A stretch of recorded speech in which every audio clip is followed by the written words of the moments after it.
Lah ya. Jadi sebelum itu kita akan menanyakan tentang ke Dayang Nurul ya. Apakah Hari Tembakau Sedunia sebelum itu? Sebelum jauh kita pergi tentang Hari Tembakau tersebut. Silakan. Hari Tanpa Tembakau ini sebenarnya diwujudkan oleh WHO, World Health Organization, pada tahun 1987. Untuk actually menarik perhatian sedunia tentang epidemik tembakau dan kesan-kesannya yang kita ni sudah maklum memang berbahaya. As it can actually the major risk factor of heart attack, emphysema, stroke and cancer. Cancer juga. Jadi dengan itu WHO telah menetapkan untuk menyambut Hari Tanpa Tembakau ni pada setiap 31 Mei. 31 Mei. Tujuannya mengetengahkan risiko-risiko yang berkaitan dengan penggunaan tembakau and menyokong pengubahan dasar-dasar yang berkesan untuk mengurangkan penggunaan tembakau tersebut. Jadi sambutannya akan diadakan pada 31 Mei. Itu bersama dengan hari sambutan ulang tahun Ikatan Sejahtera Raja Brunei ya, itu hari Khamis ni ya. Jadi dan Nurul, kita ingin mengetahui juga apakah tema Hari Tanpa Tembakau pada tahun ini? Tema pada tahun ini tobacco industry interference. Basically apa yang dimaksudkan dengan tobacco industry interference ini, kita sudah maklum industri tembakau ni it's more to durang bisnes tembakau. Jadi durang punya misi utama is untuk hanya mendapatkan keuntungan lah, tanpa mengambil kira kesan-kesan kepada pengguna ataupun pengamal produk tembakau ni. Jadi misi industri tembakau ni jelas sekali jauh berbeza dari bercanggah dengan misi kesihatan. Dari itu diorang ni akan mencari cara, macam-macam cara untuk mendapat balik keuntungan mereka, sebab dengan all this undang-undang that we are coming up with itu ada efek durang lah, in a way. Betul. Business. Bisnes durang akan kata orang berkurangan mungkin ya, tentang adanya Hari Tanpa Tembakau ini ya. Apa yang penting bagi kita ialah kesihatan. Memang kesihatan yang amat perlu bagi kita untuk menjagakannya ya. Aimi ya. Dan kalau dapat sebelum kita beralih kepada Dayang Aimi juga, kita bertanyakan satu lagi soalan kepada Dayang Nurul, iaitu apakah cara-cara yang biasanya digunakan oleh industri tembakau bagi menarik perhatian mungkin kepada pengguna-penggunanya? Alhamdulillah di negara kita ni belum ada tidak ada kilang tembakau. Artinya tidak ada kilang yang memproduce tembakau. Kita ni we only have penggunaan saja, pengimport yang bawa masuk tembakau saja. But then itu masih lagi kita consider as part of industry lah, industri tembakau. Jadinya walau bagaimanapun pihak kami masih perlu macam berhati-hatilah dengan industri-industri ini, sebab kadang-kadang mereka ini ada cara-caranya untuk menarik. Ya betul. And then trying to promote produk tembakau ini. Alhamdulillah ya. Dan Dayang Aimi, memang kita akan mengetahui sejak tembakau tersebut diadakan, dan Hari Tanpa Tembakau ini juga telah pun dikelolakan oleh Amerika Syarikat itu sendiri. Mungkin kita ada satu perintah tembakau ataupun peraturan menjurus kepada bagi mereka yang menggunakan ataupun kata orang menghisap rokok ataupun tembakau tersebut. Seperti yang diketahui, Perintah Tembakau 2005 dan peraturan-peraturannya 2007 telah dikuatkuasakan pada tahun 2008. Dan pada masa itu penguatkuasaannya telah dilakukan secara aktif, secara pasif maksud saya, dan kemudiannya dilakukan secara pasif. secara aktif. Terbalik ya. Sebenarnya ianya dikukuhkan secara pasif mulai tahun 2008 dan secara aktif pada Mei 2010. Dan maksud saya di sini secara aktif ialah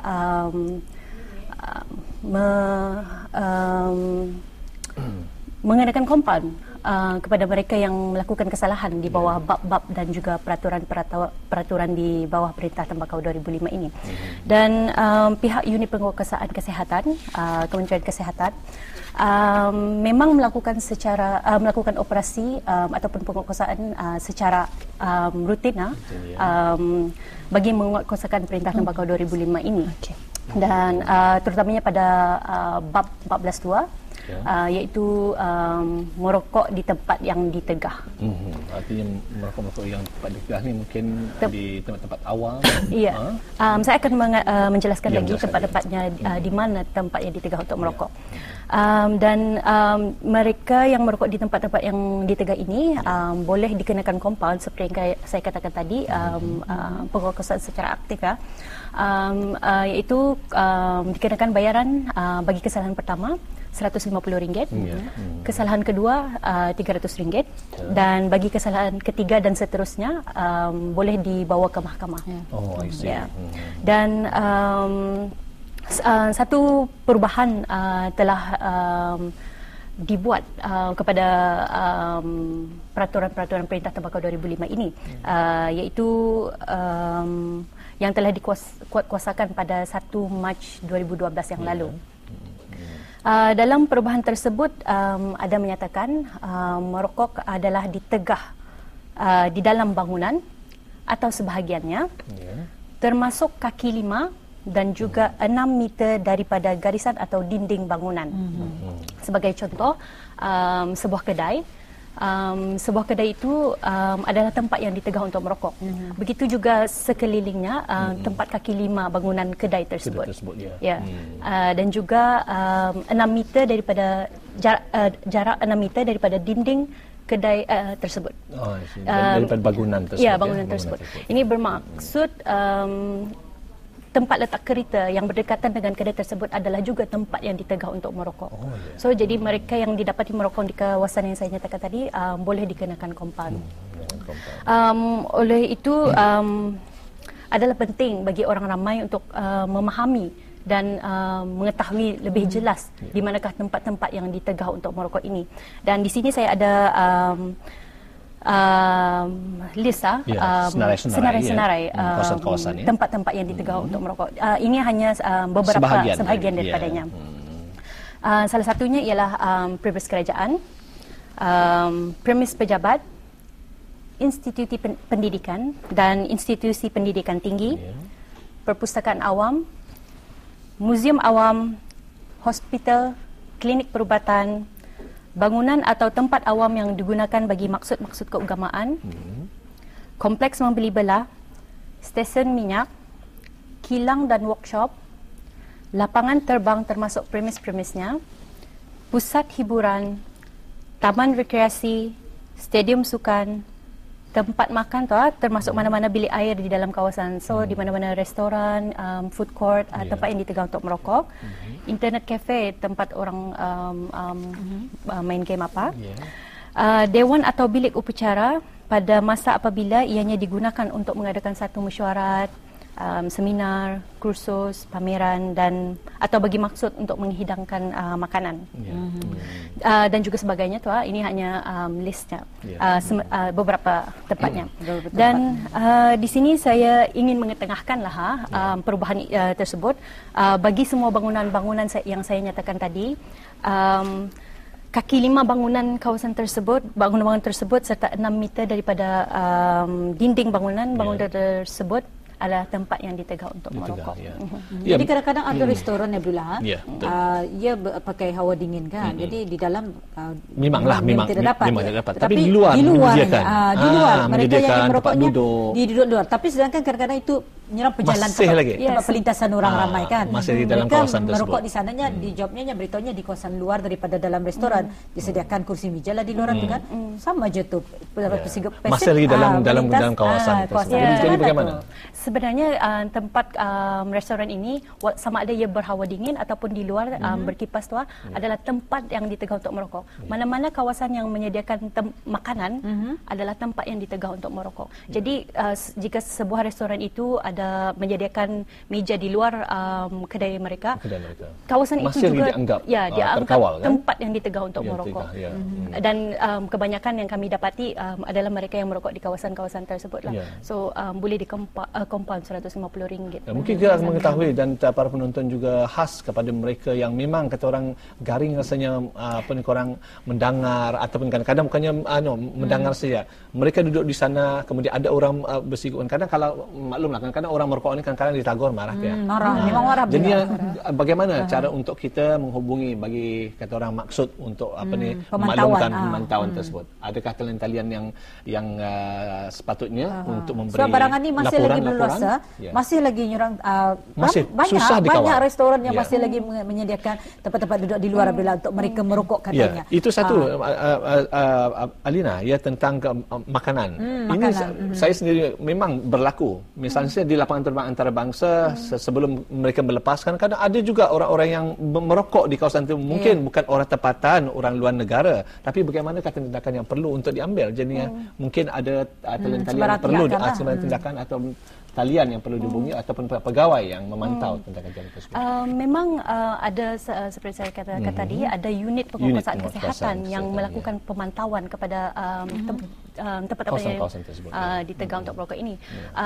Seperti lapangan terbang, ianya adalah satu tempat yang telah dimasukkan dalam tempat-tempat yang ditegah ini. Jadi bagi orang ramai yang ingin membuat aduan ke Kementerian Kesihatan,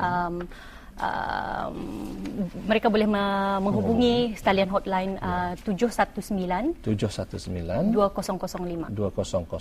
Ya, ini adalah satu talian yang boleh dapat dihubungi. Sama ada orang awam ingin memberikan aduan ataupun bertanyakan, mempunyai pertanyaan untuk masalah ni lah.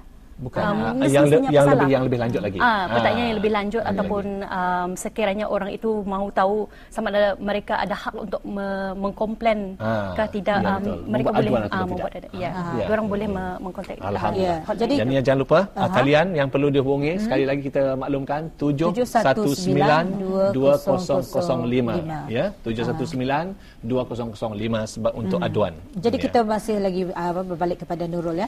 Mungkin banyak lagi nak disampaikan Nurul tadi mengenai dengan beberapa contoh yang dapat diambil dari negara Brunei Darussalam sendiri mengenai dengan tobacco industry interference ni. Seperti yang saya katakan tadi, tidak ada action yang drastik dari industri tembakau, importer-promoter tembakau di Brunei. Walau bagaimanapun mereka ini sometimes in a way boleh cuba secara tidak langsung seperti cuba untuk merapatkan hubungan dan kaki tangan kesihatan, sponsoring events, cuba untuk macam membuat cerita-cerita ke publik, trying to macam mana membalikkan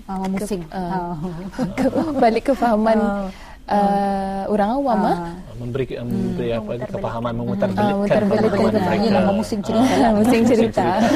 Ini satu keadaan yang kadang-kadang susah bagi kita ya, kerana kalau kita mengatakan ini, mereka ada alasan tertentu. Tapi boleh kita ambil contoh dari luar negeri, seperti di Philippines, kita maklum Philip Morris is the product yang produce tembakau kilang yang paling terkemuka di Filipina. Jadi mereka ini mendermakan tong-tong sampah dan ashtray kira macam part of orang punya sponsorship ke Department of Environmental and Natural Resources in Philippines. Macam galakkan juga.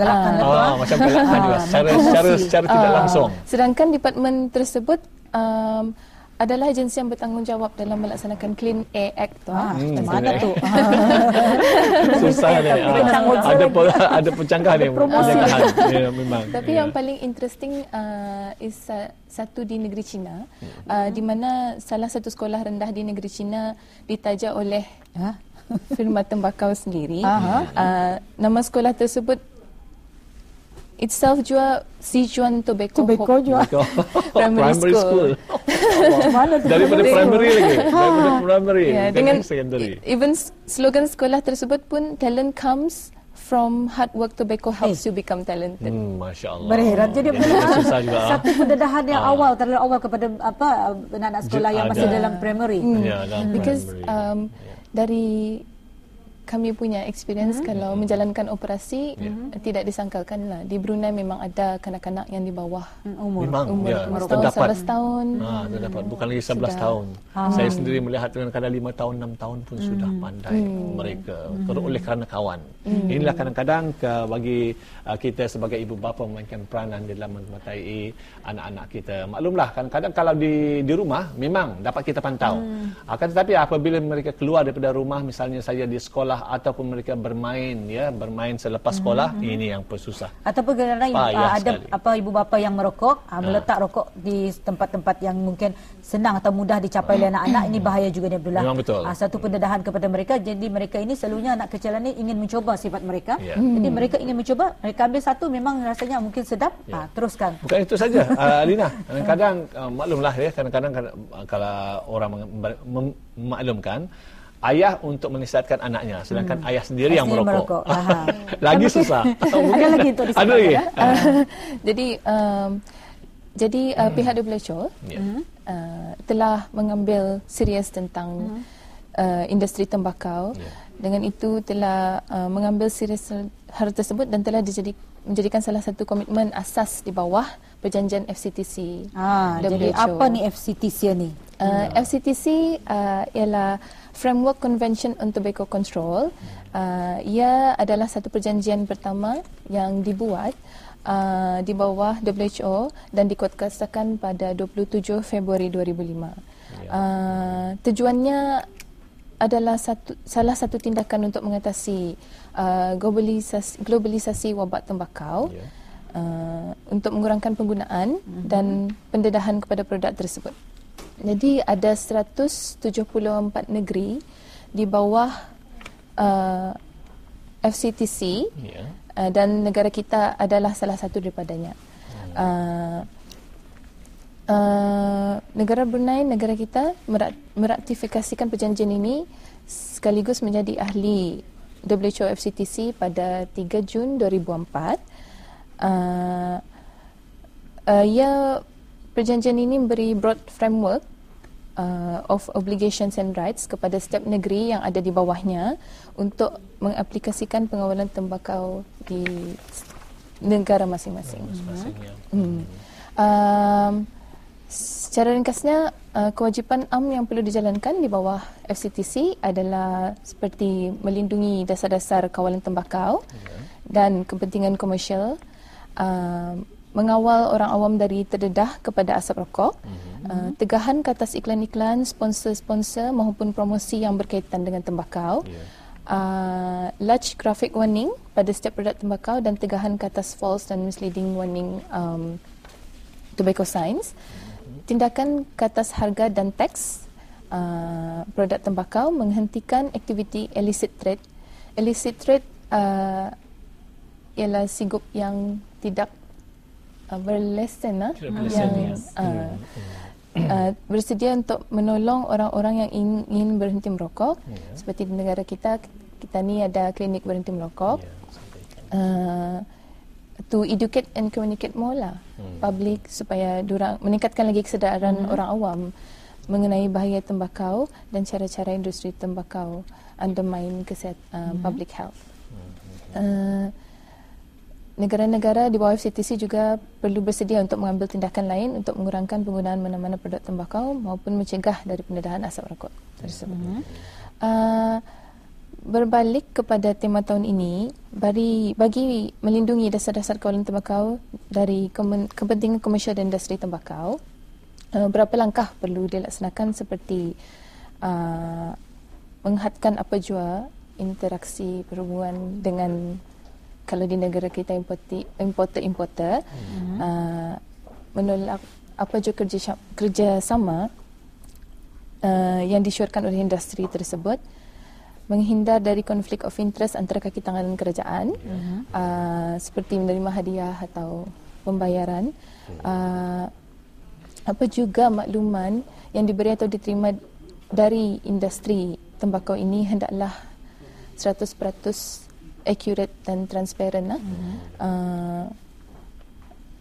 Tidak beri layanan istimewa ke atas mana-mana industri tembakau dan tidak menerima apa juga sumbangan dari industri tersebut. Dengan menjalankan kewajipan di bawah FCTC, beberapa tindakan telah pun diambil di bawah Perintah Tembakau 2005, termasuk juga perubahan-perubahan yang telah dibuat di bawah Perintah Tembakau ini seperti yang Aimi terangkan tadi. Walau bagaimanapun, perubahan dari segi perlebelan rokok juga dibuat, di mana saiz amaran bergambar arah kotak-kotak rokok ini dibesarkan. Ini yang lama 50% off. Kalau dapat kita melihat sedikit sebahagian daripada kotak-kotak yang telah pun menyediakan tentang pemberitahuan penyakit-penyakit yang mungkin terdapat apabila kita merokok jadinya ini adalah satu amaran-amaran yang perlu untuk kita ketahui. Memang telah pun diketahui apabila saja kita membeli kotak rokok memang nampak gambar-gambar ada sudah digambarkan penyakit yang akan kita dapat dari merokok, tapi dia juga takut apabila kadang-kadang bagi mereka ini memang telah pun saya melihat kadang-kadang bagi mereka untuk yang merokok kadang-kadang mereka tutup lagi dengan gambar supaya mengelakkan daripada penyakit-penyakit tersebut. Ini amat ketara sekali saya melihat bagi mereka yang merokok, mereka tampal wajah ataupun gambar-gambar yang ketara menarik daripada mereka menyaksikan gambar-gambar yang menakutkan. Baiklah, seterusnya. Selain dari itu juga beberapa perubahan lain, termasuk juga mana-mana kedai runcit yang menjual rokok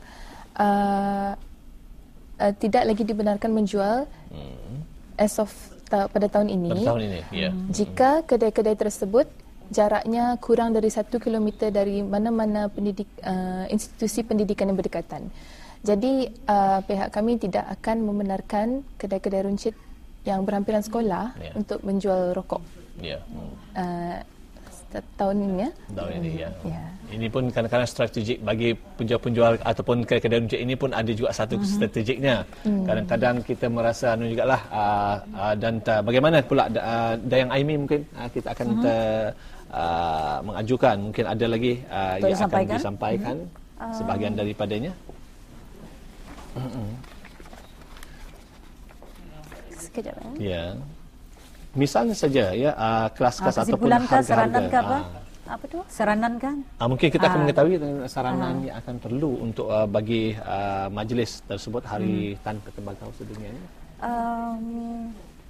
World Tobacco Day temanya adalah tobacco industry interference ni lah. Mungkin kita akan nasihat kepada orang ramai ataupun Kementerian Kesihatan ada mengadakan aktiviti di mana. Jadi bahagian aktiviti sempena tema tembakau tahun ini, bahagian kawalan tembakau akan mengadakan bengkel mengenai tobacco industry interference. Bengkel ini akan diadakan pada 20 Jun 2012 akan datang, hari Rabu, di Pusat Promosi Kesihatan, Kementerian Kesihatan. Bengkel tersebut akan dihadiri oleh beberapa pegawai-pegawai dan dari jabatan-jabatan dan kementerian lain. Tujuan bengkel ini nanti akan memberikan tanggungjawab negara bersalam di bawah WHO FCTC seperti yang saya terangkan tadi, dengan penumpuan khusus terhadap tobacco industry interference, dengan berkongsi maklumat dan bincang langkah-langkah yang perlu diambil lah dengan jabatan-jabatan kita dalam negara kita. Dan klinik berhenti merokok pula akan menganugerahkan sijil ke atas peserta-peserta yang berjaya mengikuti program klinik berhenti merokok di bawah Kementerian Kesihatan, dan penganugerahan sijil ini akan dijalankan semasa pembukaan bengkel itu nanti. Baiklah, kita ucapkan terima kasih kepada kedua-dua tetamu di atas kata orang ke wawancara kita pada pagi ini. Mudah-mudahan juga ianya akan berjalan dengan baik dan lancar, insya-Allah. Terima kasih. Assalamualaikum keduanya.